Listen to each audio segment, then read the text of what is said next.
Hello and welcome to Setting the Stage. My name is Isaac Shaker, and this is episode 69, Siix and Godstorm. Godstorm is a new RPG that's still being developed.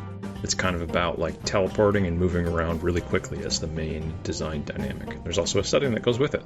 So let's hear about those things from Siix. I'm here today with Siix to talk about his game and setting, Godstorm. Hi Siix, how you doing?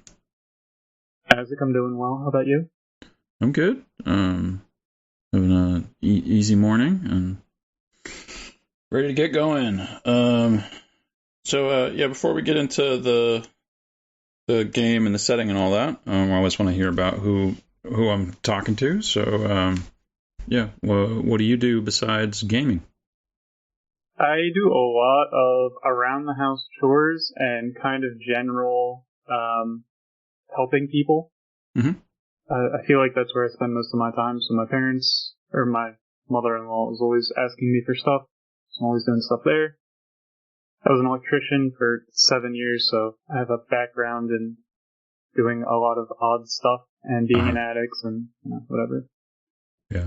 I also do a fair bit of helping out others with gaming. So just in general, I'm not, the best game developer ever, but I can sure as hell help somebody do something fairly simple. Yeah, just having another pair of eyes on something. Yeah. You said you used to be an electrician? Yes, I'm a data analyst now. Oh, okay.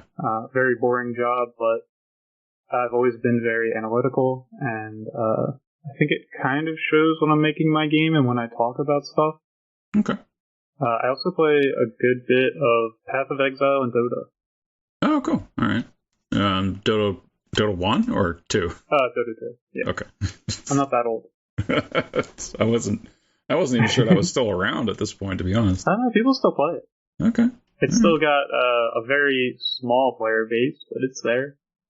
Oh, and a lot of competitive Pokemon. Can't miss that. For the video games or the card game? For the video games. Okay. Play a lot of like single stuff. A lot of Gen 3, so kind of the old stuff, very nostalgic, very fun. It's like if you're familiar with Melee. Yeah. It's kind of like that similar vibe where it's like old, more restricted, but things are simple and you have to execute well. Wasn't Gen 3 still using link cables? How do you do that competitively as much? Online. It's a site called Pokemon Showdown. Okay. And they keep it alive. There's tournaments on it and stuff like that. It's really fun. Cool. I would have assumed you'd have to use like one of the more modern generations, but like restrict yourself to previous generation Pokemon or something. That'd be awful. So thank God we don't have to do that. When was it they did all the move changes with the 6th generation? Ooh, something like that. There's been a lot of changes since Generation 3, and I know. Spend 2 hours talking about it and what I like and don't like. Yeah. Well, yeah, having a smaller set, it's easier to keep track of. I think they've gotten to the point where they're no longer including all of them in the new games just because there's too many. Mm-hmm. And people actually don't like that, and I am one of the proponents of it, just because I work, in designing stuff, so I understand. Smaller can be better. More focused products can be good. Yeah, I kind of wish that they moved to like sort of an expansion model. They kind of have. Yeah. Like base game, 2 expansions, and then the 2 expansions usually have like some new and then some returning.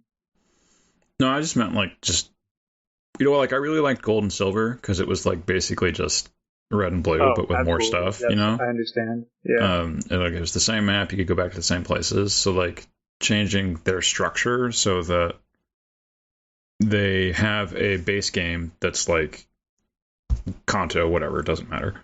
Mm-hmm. And then whenever there's a new generation, you release a new region that adds on to that base game. Yeah. And it becomes more like a live service game, sort of. Mm-hmm. So you buy the expansion, and then you can go start a new character, or you can bring your old character there, and everything's like level 60 or whatever in the new region instead of level 10. Yep. Yeah, I've been looking forward to that forever, and a lot of fan games do something similar. Yeah, but yeah, I've seen that. Some get shut down, some stop getting updates, things like that. Yeah, it's whenever they get popular, Nintendo comes in with their legal stick and shuts them down. If they take any slice of the pie that Pokemon would have, they're getting beat with a stick. I get it. Like, if you've seen Infinite Fusion, like, that game is... I'm surprised it's still around and hasn't gotten beaten with a stick. I think it's because they're hosting it in a sort of legal way where it's like hosted on like a server that's the download is hosted on at a country's that doesn't respect international copyright laws. Oh, interesting. So they can get away with it by using that country's protection. Mm-hmm. So there isn't any legal grounds to sue them because they're not doing it in a area where it's illegal, technically. So if anyone takes anything away from this podcast, it's post something in a country where you don't have to respect legal precedent. Genius. What got you started with role-playing games? So summer of 2014 or 2013, I can't quite remember. I had gotten a job, gotten enough money to start spending it recklessly, and had a lot of free time in the summer with a lot of friends that I would hang out with, and we had joked about playing Pathfinder forever, probably since I was in like middle school, because we clowned my one friend for playing it with his brothers. And 5e had come out, I want to say, it must have been 2014 because 5e had just come out. And we started playing that and had a grand old time. It was on my dining room table. And we didn't have like scheduled sessions. It was just whenever people were over. And we would have between 3 and 8 people in a session. Our first GM didn't know how to do the math, so it would be like 1d3 and then in parentheses 3, or, say 4. Mm-hmm. And he thought that was multiplication. So we were getting hit for like 27 damage by a goblin at level 1. Like, just absolutely insane stuff. Very fun. Very goofy. Mathematically, I think I understand that. Yeah. He was like, I don't have anything to go off of beyond math, and I don't think he had ever... I don't even know if the DMG was out at this point. It might have just been the player's handbook. Did they do that for 5th edition? I thought they released them all at the same time. They may have. We might not have bought them all at the same time. Yeah, I know 3rd edition did the player's handbook first, so like that initial 3rd edition handbook print had extra rules in it, so you could get started right away. Mm-hmm. But regardless, I don't even think we used combat mainly. Like, it was just kind of us RPing for like 5 hours and just hanging out doing stuff. Yeah. Barely respecting any rules. Who was the DM for you guys initially? My good friend Peters. And shout out Peters, you're an awful DM. No, he's good. He's going to nursing school and stuff and doing nursing and doesn't have time to DM, so I've been the DM for several years because of this. Was it a career change for him? First career. Yeah. Just kind of been in school for a while. Okay, gotcha. All right. So you transitioned to being the main DM when he went to nursing school, and that was, I guess, like a year or two ago? Oh, no, it's been like 7 years. Oh, okay.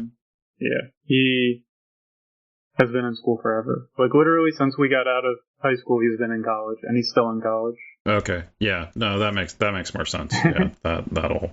Yeah, because you need a bachelor's, and then you need like 2 or 3 years of nursing school, and a bachelor's can take like theoretically 4 years, but yeah, often longer. Mm-hmm. But yeah, I started DMing. He went to Germany for like 3 weeks, and we were like, well, are we just going to kind of sit around for 3 weeks and not do anything? And I was like, I'll make a small campaign. And it was one of the most memorable things that people, like, my group still talks about. And it was just a simple premise, because they were, like, locked in a prison when I took over. I was like, how do I get them out of the prison and continue to make the story go? And I just kind of put them into a storybook and had the world in there and had, like, physics change, and there was a specter that could basically go through walls and haunt them, and a lot of crazy stuff, but very, like, it doesn't matter kind of deal. So they were able to be goofy and just, like, do stuff they wouldn't, like, not really fearing death as much as they would normally. Okay. Stuff like that. Sounds kind of like the Page Master, like going inside a book. Yes. Very fun. Very, like, campy premise. Yeah, neat. I've been thinking that's a really cool idea for a campaign for a while. I just haven't thought of how I want to do it. Have you ever played Kingdom Hearts? Yes, that's where I got the idea from, is that Kingdom Hearts is kind of like going into all these different stories, right? Yep. I got it from Winnie the Pooh, and how you need to collect the pages to go further into it. Mm-hmm, but instead it was like you were inside this world and the pages are scattered amongst the inside of the book. You have to collect them so that you can get out of the book. Yeah, Was like the core premise. The old animated Winnie the Pooh show movies were like, the transitions between scenes were always done like with Pooh sort of crawling over the letters. So they brought that into the game too. Mm-hmm. Also one of my favorite game series. Very fun. Yeah, solid. It's gone off the rails a little bit, but yeah, that's a different story. Okay, so you started DMing when he went off to Germany and trying to become a nurse and all that stuff, so that makes sense. I've pretty much been doing it ever since. Yeah. And we're talking about Godstorm today, which I don't think is the story world you were talking about there. No, it is not. And I think in your survey you said that you haven't used it as a play setting yet. You've just been developing it for the new rule set you're doing too. Correct. And anything I say, don't hold it against me. It could change. Yeah. So a lot of it is theoretical and being written as I speak. What was the initial thing that made you want to make the game and the setting? So, playing Dota and also being a huge fan of Dishonored and speedrunning Dishonored, I fell in love with the ability to blink, and I had not found a game anywhere that was a TTRPG that just allowed everyone to teleport. And that's the premise. That's what the first thing on the page, that's the last thing that I tell people, that's the game. So that really is like the reason why I'm doing this. Okay. I mean, I guess your survey said it was a steampunk magical world, and I guess that explains it if it's trying to be like Dishonored. Yes, it takes a lot of inspiration from Dishonored, and also if you've ever watched the Avatar Korra show, it takes a lot of inspiration from that as well. Oh yeah, that's also very steampunky. World. Yeah. Okay. I think I'd like to talk about it like as a system first, if that works for you. Yeah. Well, yeah. Let's talk about your design goals, I guess, for teleportation. So that's or blinking, like you said. Mm-hmm. So the idea is every character with this mark, which is 10 to 15% of the population, can blink. So the first goal is, how do I limit the amount that someone can blink? Do I want several blinks to happen in a row? Things like that. And I decided, because I wanted to show my heart on my sleeve with Dishonored, I wanted a recuperating mana system. I wanted the ability to instantly regain mana somehow. And because of that, I kind of have the mana system that picks up turn after turn. I have consumables that you can use to instantly refill mana. And in my game, because I didn't want it to feel super limiting, you can also go above like your starting mana. So it's kind of like adrenaline-based stamina, kind of. It's a mix between the two. Uh-huh. One of the major things that I had to get over was the fact that people are going to be able to blink anywhere, so they're just going to, like if I have city walls, for example, I need to either make the city walls high enough to where they can't just blink over it, where I need to find some other way of disincentivizing blinking in an area. Well, I think in Dishonored, isn't it like you have to like upgrade your blink to do stuff that's that far away? Yeah, really and tall city stuff. walls are often just out of reach. Like you can almost grab the ledge, but you end up falling anyway. So you have to find another way. One of the first things that you can do is you can upgrade your double jump, and then you can go into a lamppost. And from the lamppost, you can go into the walls. And that kind of idea is something that I want people to think about instead of just like, I go on the walls. It's like a little bit more descriptive and that kind of stuff. Mm-hmm. But that's not the idea of the game, right? It's not the stealth aspect of Dishonored. It's more the combat aspect of Dishonored is what I wanted to hone in on. Yeah, very fluid and creative. Mm-hmm. Well, it can be. Yeah. It can also be just bloody and disgusting, but yeah. So in the combat state, there's two different modes: in combat, out of combat. And in combat, it's very tactical. It's very 4E, like D&D 4th edition, very Lancer. You're on a grid, you're doing things. Each character has two different blinks. One like a improved blink, and then one like a super improved blink, a modified blink. They are the teleport plus something, or they replace the teleport. So I'll give you an example. The Gate Divisor creates two portals that are linked to each other. And like the Beastmaster can teleport with its pet. But a lot of them are like, you blink and then you create difficult terrain around yourself, or you create a pool of fire around yourself, or you fire in the trail, stuff like that. So a lot of interesting designs with that, and that was also part of the core premise. Because if we go back to the Dota inspiration, you buy Blink Dagger, you get the blink around the map. When you blink, you do something else. You blink Hoof Stomp, you blink Ravage, which is large stun around you if you're not familiar. But you do these cool things after you blink, so I wanted to incorporate that as well. Yeah. I feel like there had to be something like that to make it customized. Like, yeah, everybody blinks, but then you need something that makes every player's character feel different, right? Yep.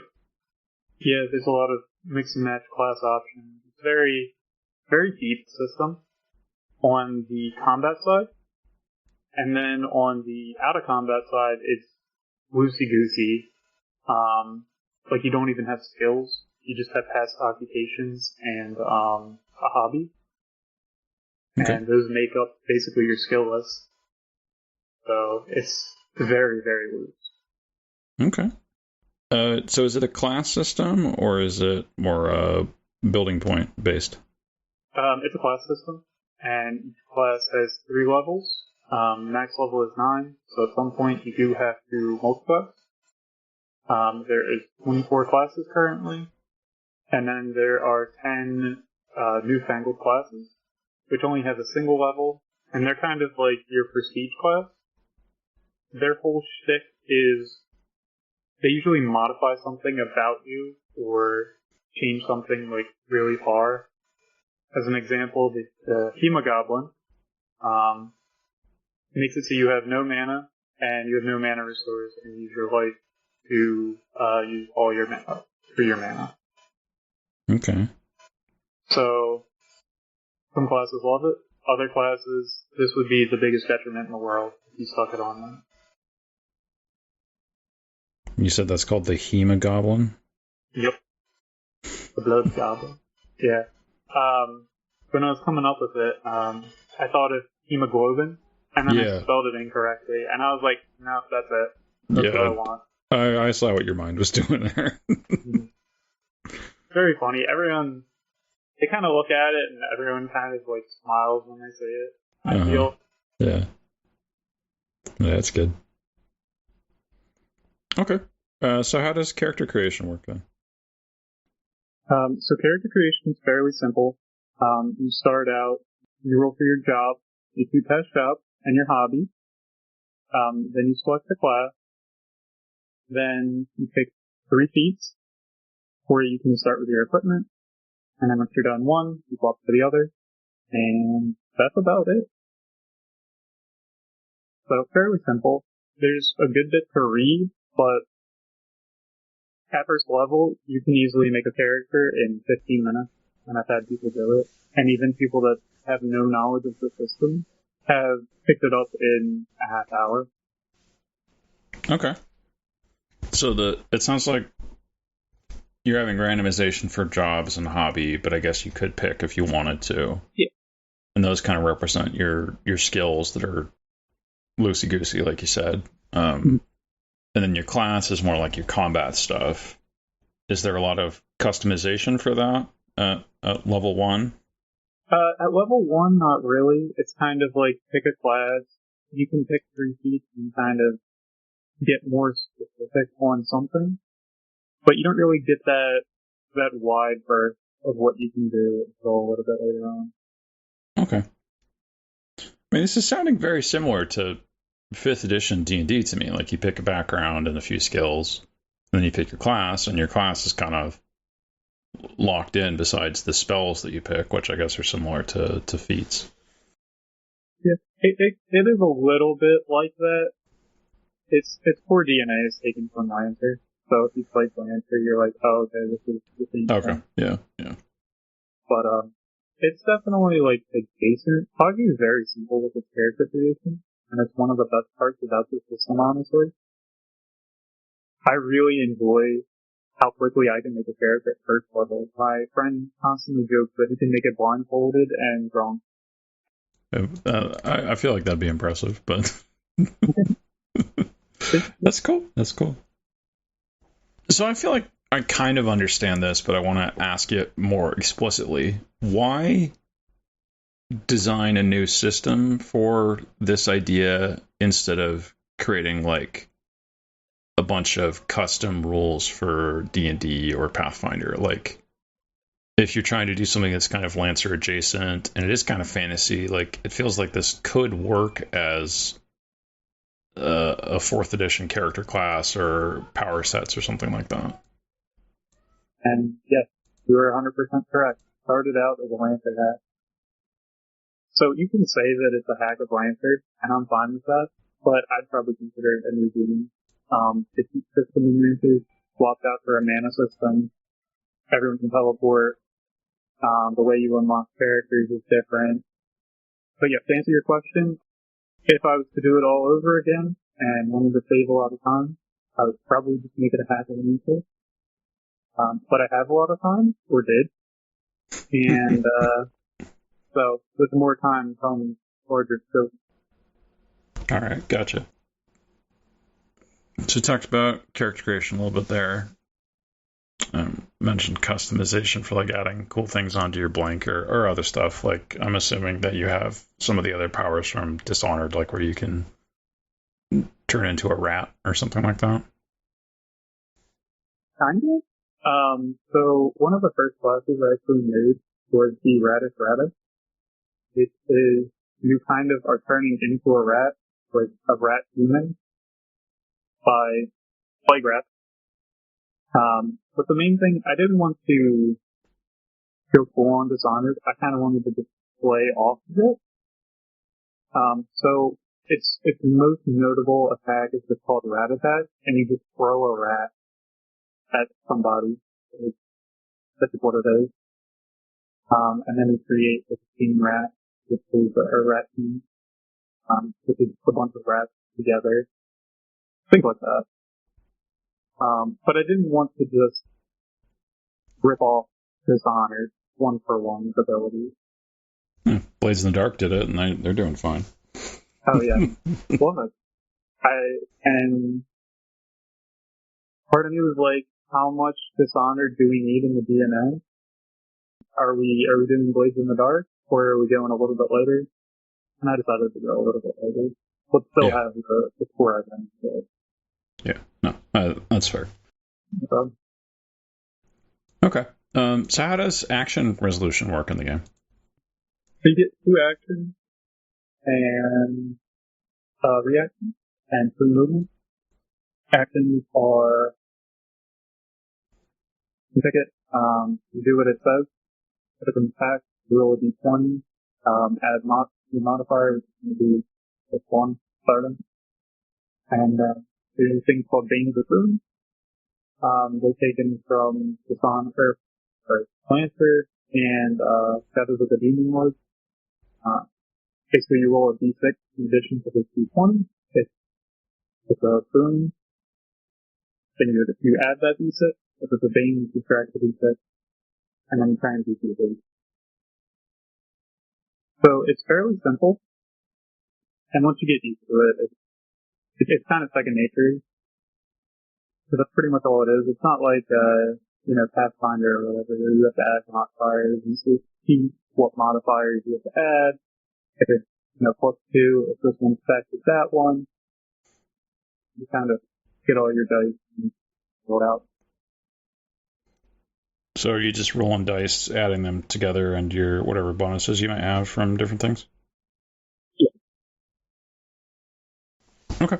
So pretty similar to D&D structure, but you're not using a D20 system, though? It is a D20. Okay. D20 and then the Boehner Boon dice. What is that? So it's like a special modifier, like how you would get advantage on a roll in D&D. Instead of advantage, you would get a boon. And then you roll that d6 and you add it on to d20. Oh, okay.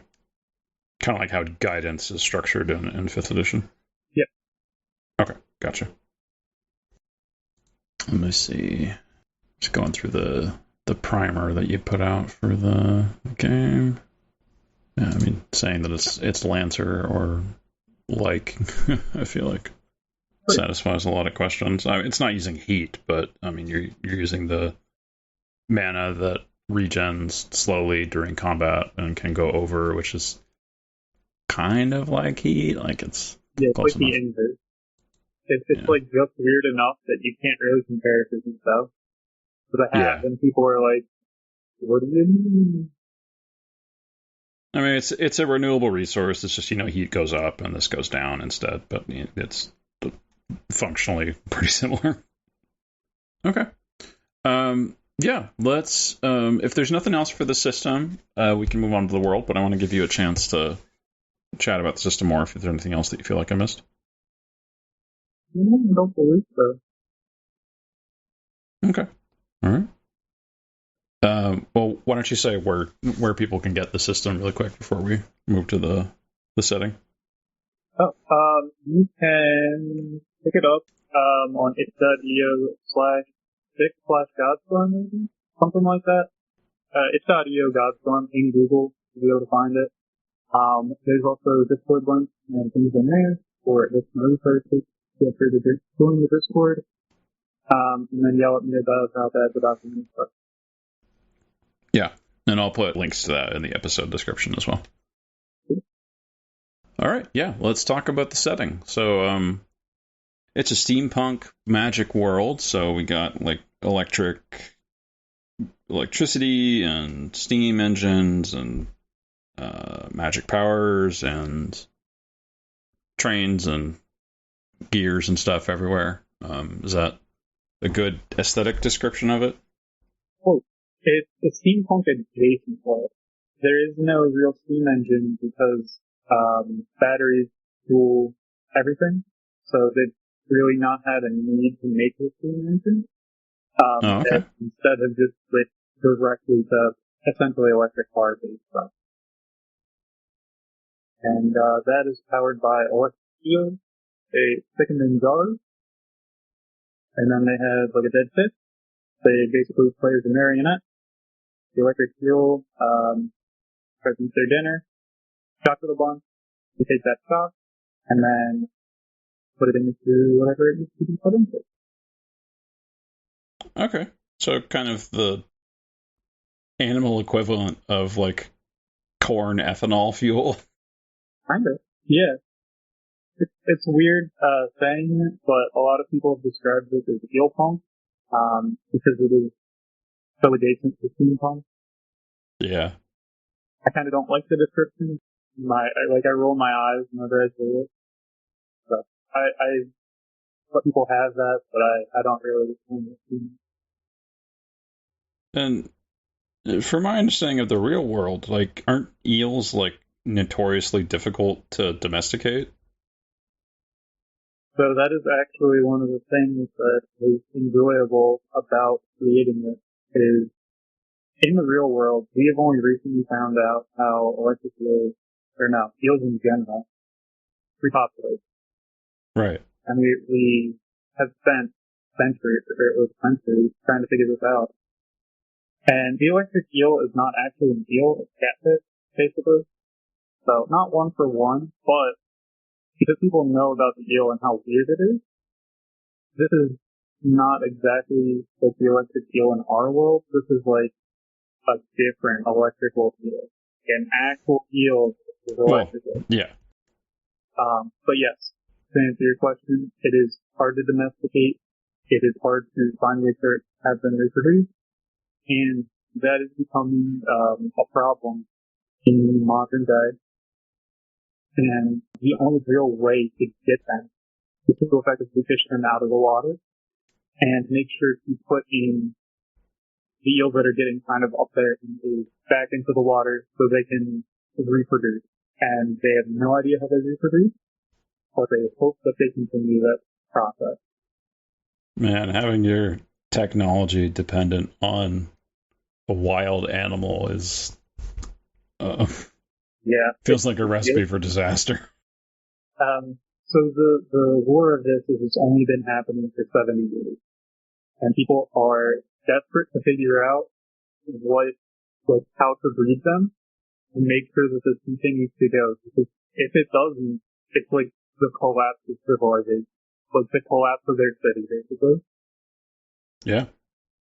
Okay, so instead of people figuring out steam engines and pistons and flywheels and that kind of stuff, it's more that they figured out how to capture electricity from these eels and use that to perform work. And batteries have existed longer than steam engines, so that is a conceivable path that the real world could have gone down if it had actual electric eels to harvest electricity from. So makes sense. That is where actually there's like several organs that are stacked on top of each other to create the pulse.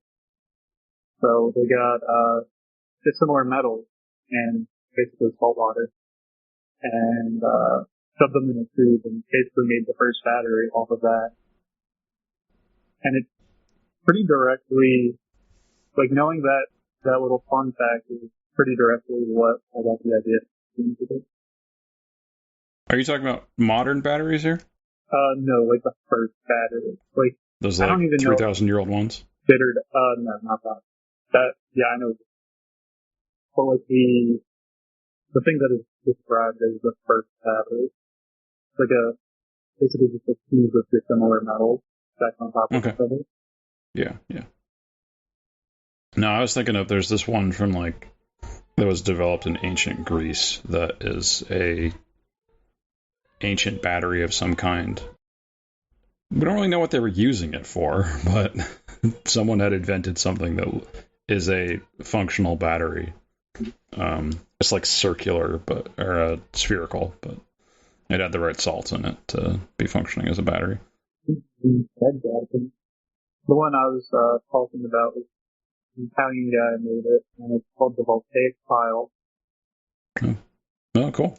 Definitely something that is it feels out there that we'd be using electric eels for technological advancement, but it's only that way because electric eels aren't as strong electrically as what you're describing in this world.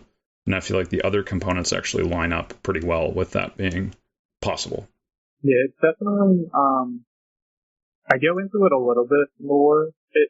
So it's described a little bit and what it does, but I don't want to get involved with technical stuff and lecture people about electric eels and the first battery. That's fun. Yeah. Well, it is fun.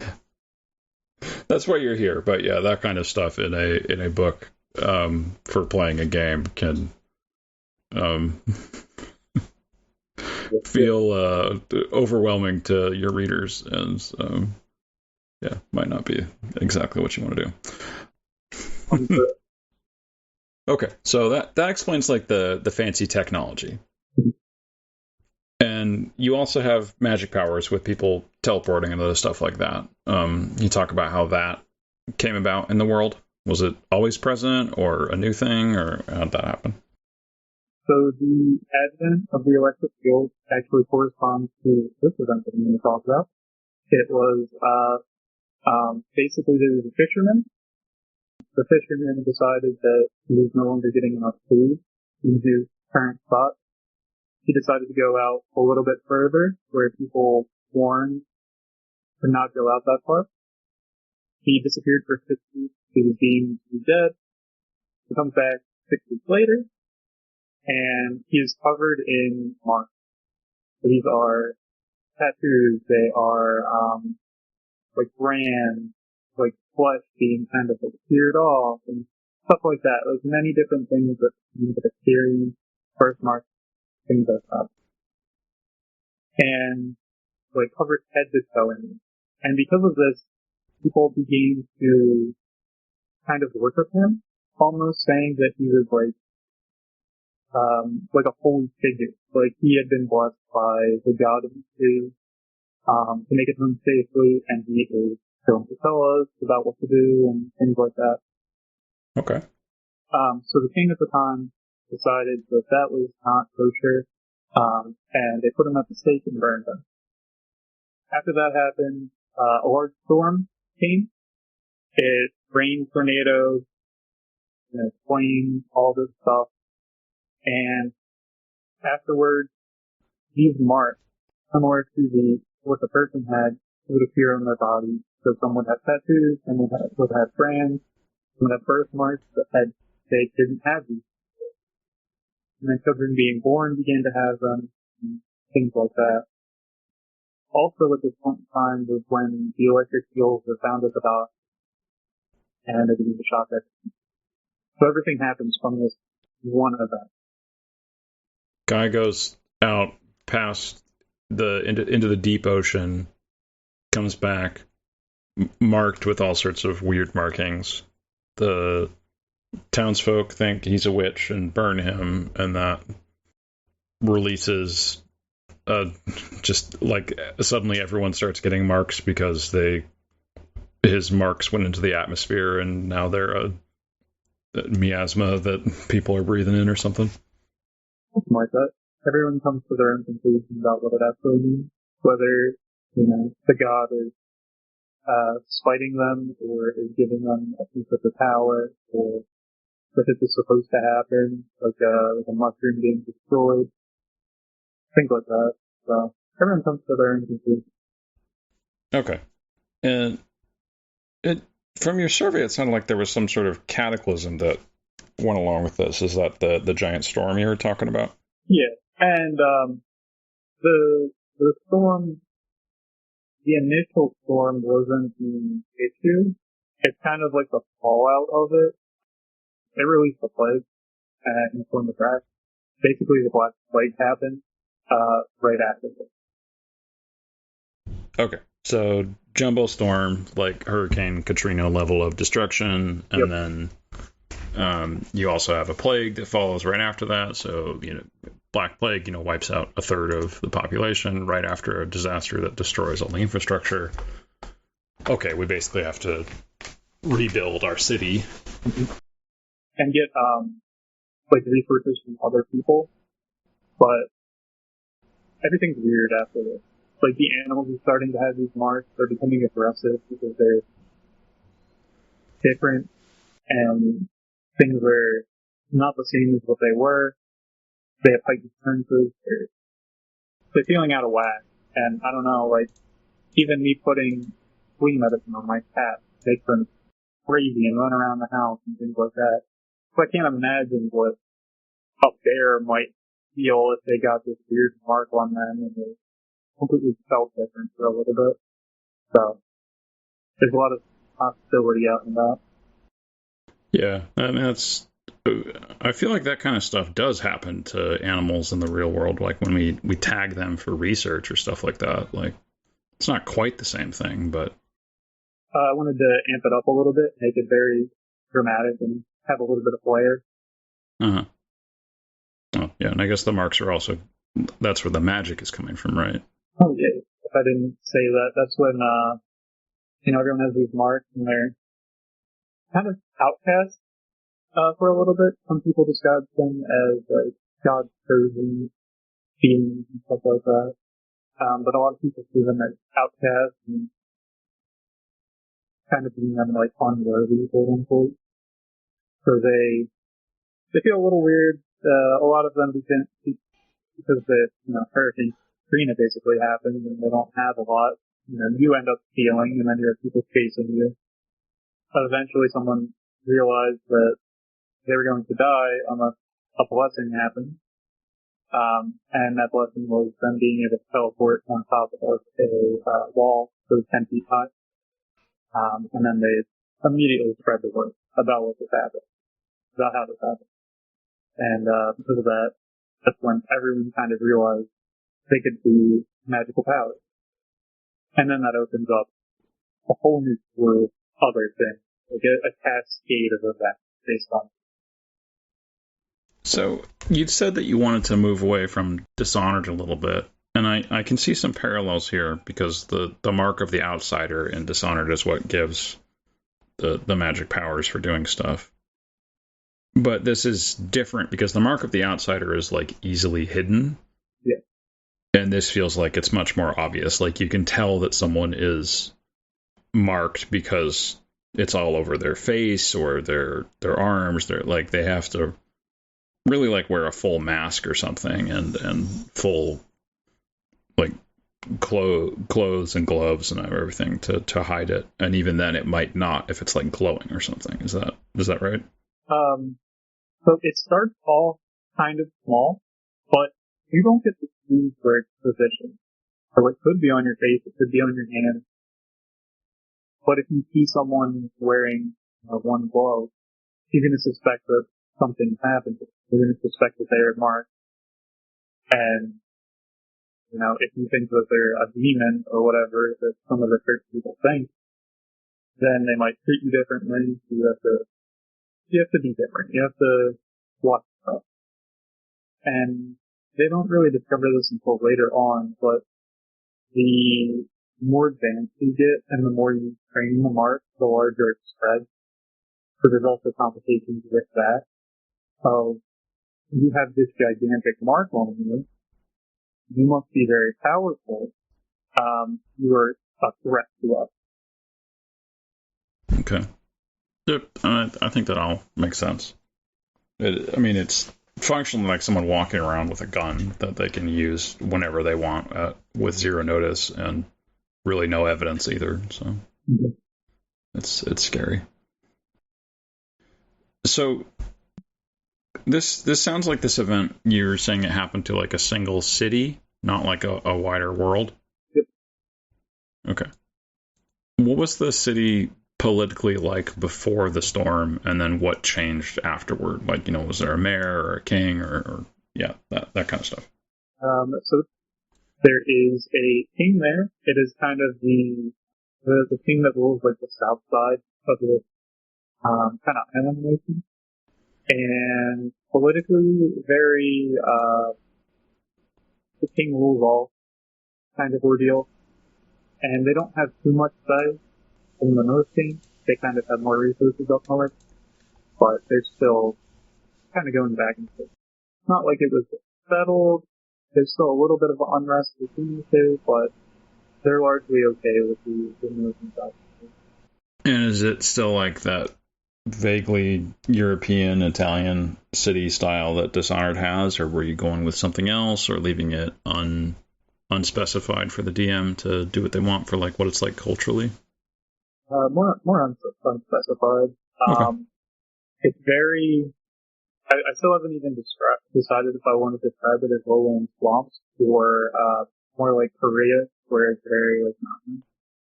Okay. But those are my two inspirations for it geographically. I feel like it's something you'll eventually have to decide for like a art style for the book for how people are going to interpret it. Yeah. I was even thinking about doing like different maps. And like, hey, look, as long as you support friends, you can make the map look however you want. Here's Florida. Here's Korea. Yeah, that's true.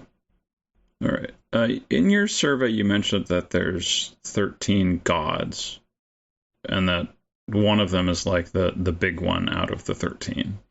I'm assuming the big one is the sea god, because that's the one that brought about all the marks and stuff. At least people think that is.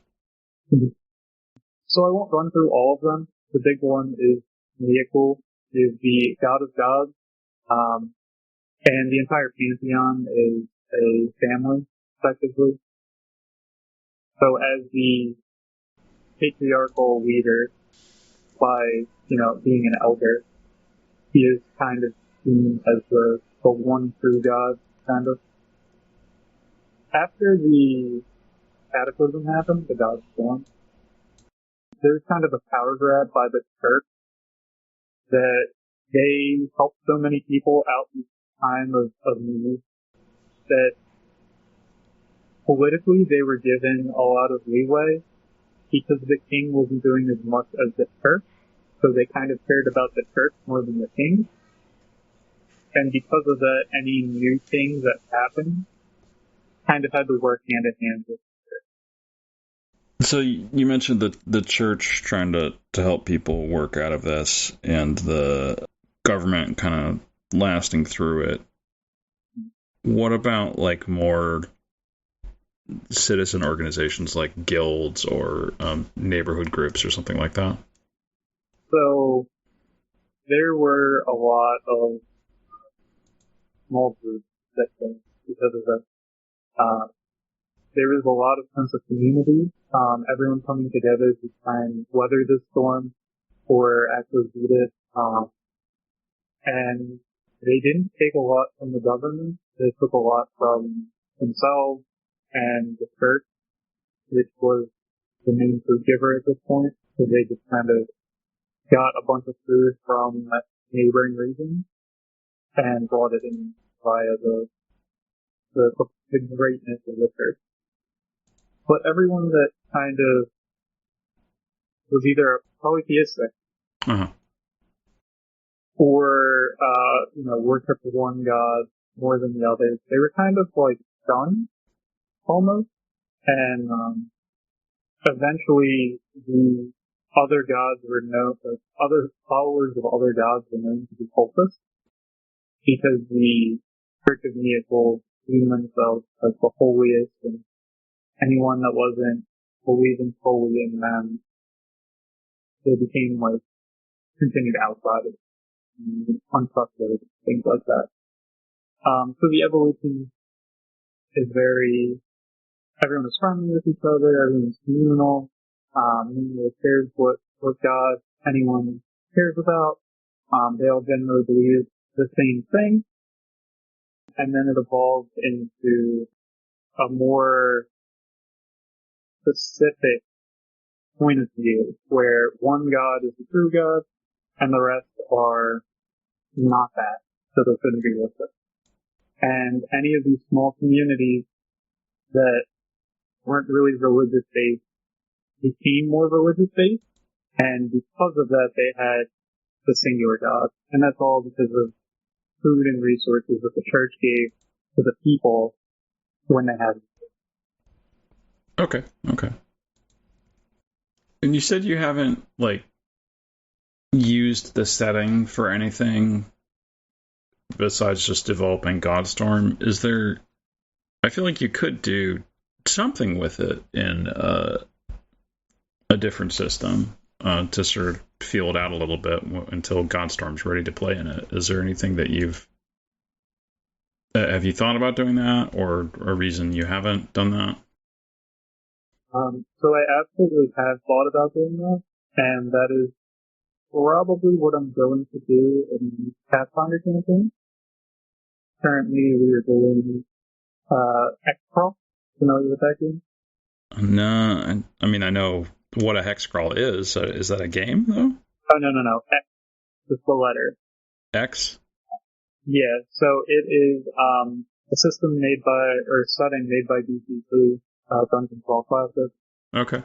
and it's like kind of apocalyptic, and you are a contestant on basically a game show. And my variant is they're going through a dungeon, so they're basically like televised on this game show, where they may or may not die. Like that. But that's wrapping up probably halfway through the next year. So after that, I will probably either run Godstorm at that point or the DC universe. Well, cool. Anything else you want to say about the setting or the game? For the setting, I am motivated politically, try and get people together, whether that's unionizing or being more communal. So there's a lot of that in stuff. And I try and not preach it, but let people know that communities can help, people that are outcast or, don't have resources. Just trying to use it as like a community device, like for the world outside of the game. I mean, yeah, essentially, I feel like tabletop games in general are a great way to stay connected with friends and also meet new friends. And it's nice to have something to look forward to once a week, every other week, something like that. So, I want that to get through and, show people there's like community, and even if my game doesn't take off, someone can always email me if they have an issue with anything, or I can assist them in any way, shape, or form, that kind of thing. Yeah, no, it's always cool to give those kind of things back to the community, however we end up doing it. Mm-hmm. Community garden project or a community RPG project.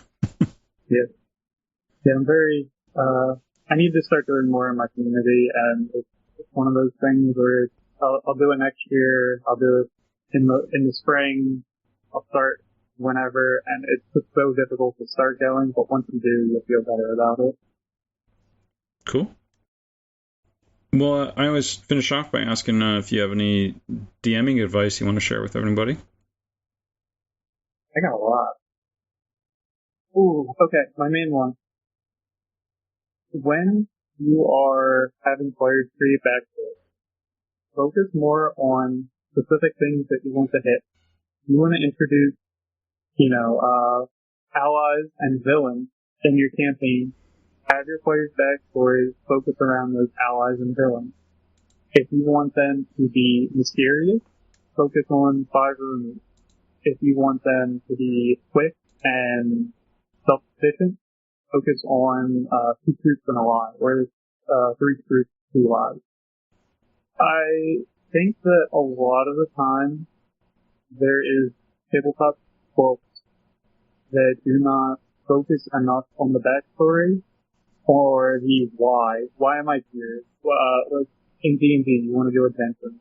Why do you want to go adventuring? There's not like, there's a roll table and there might be some blurbs, but in my opinion, the players just kind of go, I'm an adventurer. Give me the why. I need you to want to be here. I need your characters to have stakes and not just be the lonely guy that's sitting for the other side. Although, I kind of. But yeah, that's my main unit. It's all about characters. All right. Well, cool. Thanks, Siix. Before we sign off, you want to tell people where they can find your game again? Yeah. Google itch and then type in Godstorm, and it'll probably appear. And that's the game. There is a bunch of links inside that. And when you click them, you'll probably bring the Discord. So, say hi. Oh no, there's more than one Godstorm on itch. Oh man. Oh man, Hold it's on. the one that's a single word, not two words. It's the one that, yeah, single word by 6-2. Yeah, I by also go by 6-2. 6-2 because sometimes 6 gets taken. So if you see 6-2, it might be me. Say hi. Yeah, and like I said, there'll be a link in the episode description too. All right, cool. Thanks, man. Yeah, appreciate it.